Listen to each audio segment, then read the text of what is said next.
ପ୍ରାତଃସ୍ମରଣୀୟ ଚିରବନ୍ଦନୀୟ ମହାପ୍ରଭୁ ଶ୍ରୀ ଜଗନ୍ନାଥଙ୍କ ଅଭୟ ଅଶୋକ ଚରଣ କମଳରେ ମଥାଲଗା ପ୍ରଣାମ ଜଣାଇ ମୁଁ ଶ୍ରୀ ପରଶୁରାମ ଓଝା ଅଧ୍ୟାପକ ଜେକେବିକେ ଗଭର୍ଣ୍ଣମେଣ୍ଟ କଲେଜ କଟକ ଆରମ୍ଭ କରୁଛି ଶ୍ରୀମଦ୍ ଭଗବତ ଗୀତାଙ୍କର ପ୍ରଥମ ଅଧ୍ୟାୟର ପ୍ରଥମ ଦୁଇଟି ଶ୍ଲୋକ। ମୁଖ୍ୟ ପ୍ରସଙ୍ଗକୁ ଯିବା ପୂର୍ବରୁ ଆମେ ଏହି ପାବନ ଗୀତା ଗ୍ରନ୍ଥଙ୍କ ଉପରେ ତିନୋଟି ଅଜଣା ରହସ୍ୟମୟ ପ୍ରଶ୍ନର ଆଲୋଚନା କରିବା। ପ୍ରଥମ ପ୍ରଶ୍ନ, ପ୍ରଥମେ କିଏ ଗୀତା କାହାକୁ କହିଥିଲେ ଆଉ ପ୍ରଥମ ଗୀତା ଗ୍ରନ୍ଥଙ୍କର ଶ୍ରୋତା କିଏ?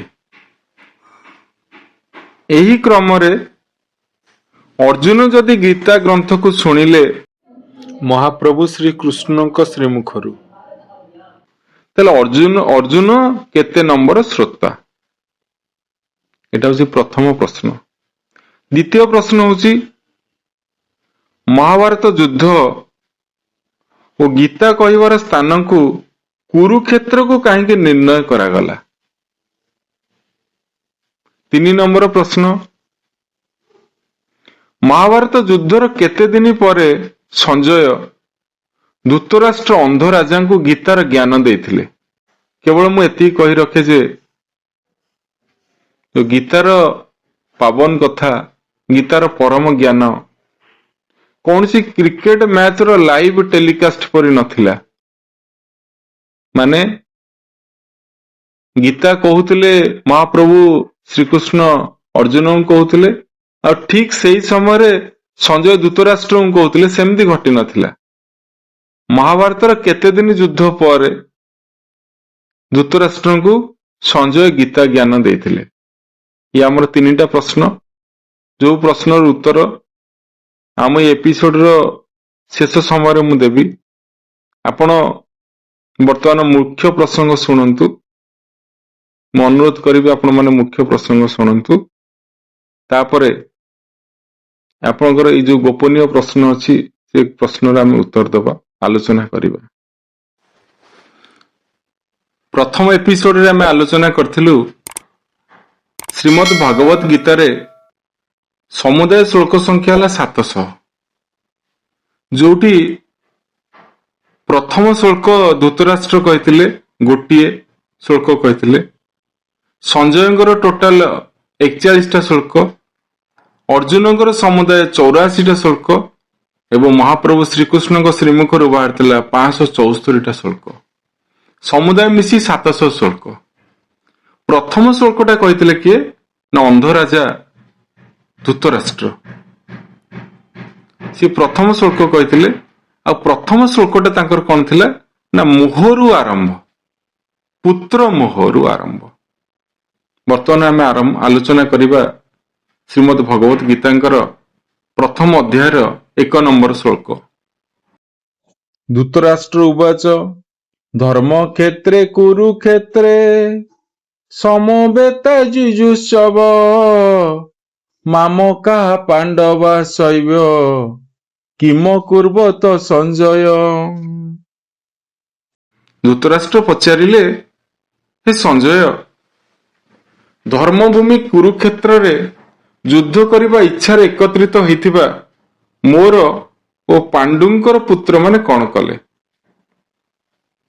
ସେଇଠି ବନ୍ଧୁଗଣ ଲକ୍ଷ୍ୟ କରନ୍ତୁ,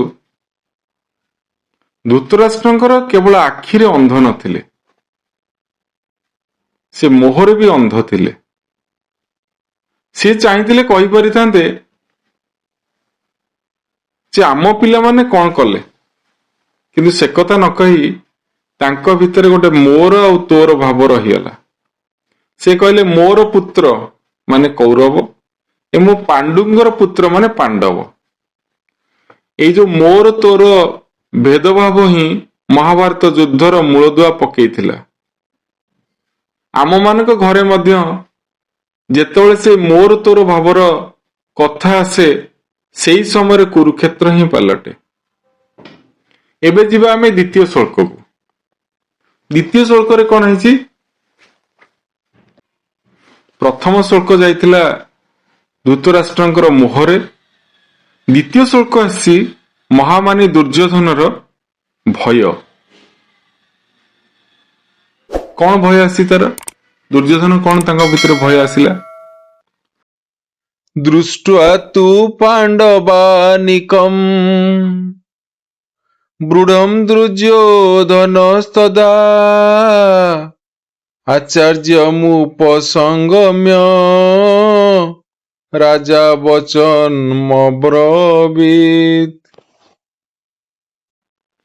ଏ ଶ୍ଳୋକଟି ସଞ୍ଜୟ କହିଲେ। ଧୃତରାଷ୍ଟ୍ର ଯେତେବେଳେ ପଚାରିଲେ, ସଞ୍ଜୟ ତାଙ୍କୁ ଉତ୍ତର ଦଉଛନ୍ତି, ସେ ସମୟରେ ରାଜାଙ୍କର ପ୍ରତିନିଧି ଦୁର୍ଯ୍ୟୋଧନ ବା ସେ ସମୟରେ ସେ ନିଜେ ରାଜା ଭାବରେ ଦାୟିତ୍ୱ ତୁଲାଉଥାନ୍ତି।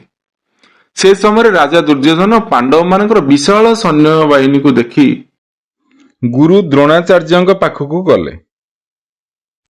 ଏଠାରେ ଆପଣମାନେ ଜାଣନ୍ତି ଦୁର୍ଯ୍ୟୋଧନଙ୍କ ପାଖରେ ସମୁଦାୟ 11 ଅକ୍ଷୁଣୀ ସେନା ଥିଲେ, ଆଉ ପାଣ୍ଡବ ମାନଙ୍କ ପକ୍ଷରେ 7 ଅକ୍ଷୁଣୀ ସେନା ଥିଲେ।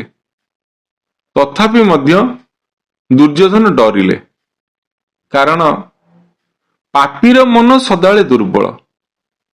ସେ ଯେହେତୁ ଅଧର୍ମ ପଥରେ ଅଛନ୍ତି, ଯେହେତୁ ସେ ଅନ୍ୟାୟ ଅସତ୍ୟ ପଥରେ ଅଛନ୍ତି, ତାଙ୍କ ଭିତରେ ସଦାବେଳେ ଗୋଟେ ଡରତ୍ୱର ଭାବ ଅଛି, ଡରିବାର ଭାବ ଅଛି।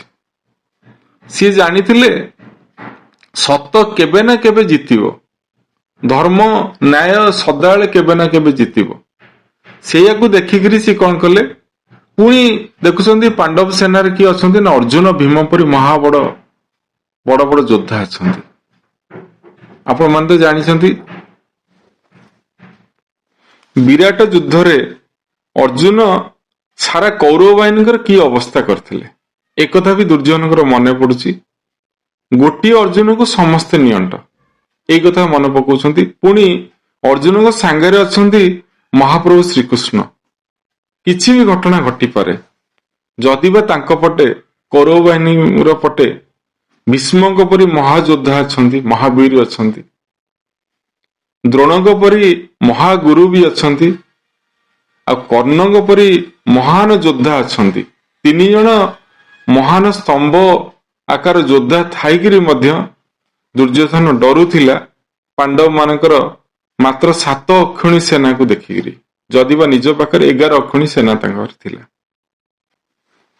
ତେବେ ଆସନ୍ତୁ ଏଇ 2ଟା କବିତା ଯୋଉ ଆମର ଗଲା, 2ଟା ଶ୍ଳୋକ ଯୋଉ ଗଲା, ତାକୁ ଗୋଟେ କବିତା ଭାବରେ ମୁଁ ଲେଖିଛି।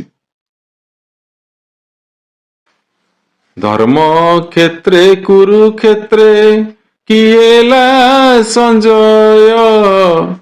ମୋର ପୁତ୍ର ପାଣ୍ଡୁ ପୁତ୍ର କଲେ କି ନିର୍ଣ୍ଣୟ। ଅନ୍ଧ ରାଜା ପଚାରନ୍ତି ମୋହରେ ପଡ଼ିଣ, ନିଜ ପର ଭେଦ ଭାବେ ବିବେକ ହାରିଣ। ଦେଖି ଦୁର୍ଯ୍ୟୋଧନ ସେହି ପାଣ୍ଡବଙ୍କ ସେନା, ଗୁରୁ ପାଶେ ଯାଇ କରେ ଭୟର କଳ୍ପନା। ବାହାରେ ସାଜିଛି ବୀର ଅନ୍ତରରେ ଅଥୟ, ପାପ କଲେ ମିଳେ ସିନା କେବଳ ହିଁ ଭୟ। ତେବେ ଆସନ୍ତୁ ଶୁଣିବା ପ୍ରଥମ ପ୍ରଶ୍ନର ଉତ୍ତର। ସେଠି ପ୍ରଥମ ପ୍ରଶ୍ନ କଣ ଥିଲା ନା, ପ୍ରଥମେ ଗୀତାର ପାବନ କଥାକୁ କିଏ କାହାକୁ କହିଥିଲେ? ପ୍ରଥମ ଗୀତା ସେଇ ଭଗବାନ ଶ୍ରୀକୃଷ୍ଣ ହିଁ କହିଥିଲେ। କାହାକୁ କହିଥିଲେ? ସୃଷ୍ଟିର ଆରମ୍ଭରେ ଏହି ଜ୍ଞାନ ସେ ସୂର୍ଯ୍ୟଦେବ ବିବସ୍ୱାନଙ୍କୁ ଦେଇଥିଲେ। ସୂର୍ଯ୍ୟଦେବଙ୍କର ଅନ୍ୟ ନାଁ ହେଲା ବିବସ୍ୱାନ, ତାଙ୍କୁ ଦେଇଥିଲେ। ସୂର୍ଯ୍ୟଦେବ ଏହାକୁ ନିଜ ପୁତ୍ର ମନୁକୁ କହିଲେ, ତାପରେ ମନୁ ଏହାକୁ ଇକ୍ଷ୍ୱାକୁଙ୍କୁ କହିଲେ। ଆଉ ଚତୁର୍ଥ ସଂଖ୍ୟା ଭାବରେ ଯିଏ ଶ୍ରୋତା ସାଜିଲେ ସିଏ ହଉଛନ୍ତି ଅର୍ଜୁନ, ତାଙ୍କୁ ଗୀତା ଜ୍ଞାନ ଦେଲେ। ମହାଭାରତରେ ବହୁତ ବଡ ବଡ ଲୋକ ଥିଲେ, ମହାଜ୍ଞାନୀ ଥିଲେ। ଭୀଷ୍ମ ଥିଲେ ମହାଜ୍ଞାନୀ, ଦ୍ରୋଣ ଥିଲେ ମହାଜ୍ଞାନୀ, ଯୁଧିଷ୍ଠିର, ସହଦେବ ସମସ୍ତେ ମହାଜ୍ଞାନୀ ଥିଲେ। ହେଲେ ବି ସେ ଅର୍ଜୁନଙ୍କୁ କାହିଁ ବାଛିଥିଲେ? ଅର୍ଜୁନଙ୍କ ଭିତରେ ଗୋଟେ ସମର୍ପଣ ଭାବ ଥିଲା, ଯୋଉ ସମର୍ପଣ ଭାବ ଭୀଷ୍ମଙ୍କ ପାଖରେ ଥିଲା, ଦ୍ରୋଣଙ୍କ ପାଖରେ ଥିଲା, କିନ୍ତୁ ଅର୍ଜୁନଙ୍କ ପାଖରେ ବହୁତ ବେଶୀ ଥିଲା। ସେମାନଙ୍କର ନିଜ ଗୋଟେ ଭାବୁଥିଲେ ଆମ ଭିତରେ ସବୁ କିଛି ଅଛି, କିନ୍ତୁ ଅର୍ଜୁନ ସଦାବେଳେ ମହାପ୍ରଭୁ ଶ୍ରୀ କୃଷ୍ଣଙ୍କ ପାଖରେ ସଦାବେଳେ ଗୋଟେ ନମ୍ରତାର ଭାବ ରଖୁଥିଲେ, ଆଉ ଯୋଉଥିପାଇଁ କି ସେ ଅର୍ଜୁନକୁ ଚୟନ କରିଥିଲେ ଗୀତାର ଜ୍ଞାନ ଦେବାକୁ। ତାର ଦ୍ୱିତୀୟ ପ୍ରଶ୍ନ କଣ ଥିଲା, ସେ କୁରୁକ୍ଷେତ୍ରକୁ କାହିଁକି ଗୋଟେ ଯୁଦ୍ଧ କ୍ଷେତ୍ର ଭାବରେ ଗ୍ରହଣ କରିଥିଲେ? କାରଣ ବହୁତ ପୂର୍ବରୁ ଏଇଟା ଜଣାଅଛି, କୁରୁକ୍ଷେତ୍ର ହଉଛି ଗୋଟେ ଧର୍ମକ୍ଷେତ୍ର। ମହାଭାରତର ବନ ପର୍ବର 83 ଅଧ୍ୟାୟରେ ଏବଂ ଶଲ୍ୟ ପର୍ବର 53 ଅଧ୍ୟାୟରେ କୁରୁକ୍ଷେତ୍ରର ମହିମା ବିଷୟରେ ବର୍ଣ୍ଣନା କରାଯାଇଛି। ସେଥିରେ ଏହା ସରସ୍ୱତୀ ନଦୀର ଦକ୍ଷିଣ ଭାଗ ଏବଂ ଦୃଶ୍ୟବତୀ ନଦୀର ଉତ୍ତର ଭାଗରେ ଅବସ୍ଥିତ ବୋଲି କୁହାଯାଇଛି। କଥିତ ଅଛି ଏହାର ଦୈର୍ଘ୍ୟ ଓ ପ୍ରସ୍ଥ 5 ଯୋଜନ ଥିଲା। ଏହି ସ୍ଥାନଟି ଅମ୍ବାଲା ଠାରୁ ଦକ୍ଷିଣ ଏବଂ ଦିଲ୍ଲୀ ଠାରୁ ଉତ୍ତରରେ ଅବସ୍ଥିତ। ଏବେ ମଧ୍ୟ ସେଠାରେ କୁରୁକ୍ଷେତ୍ର ନାମରେ ସ୍ଥାନ ଅଛି।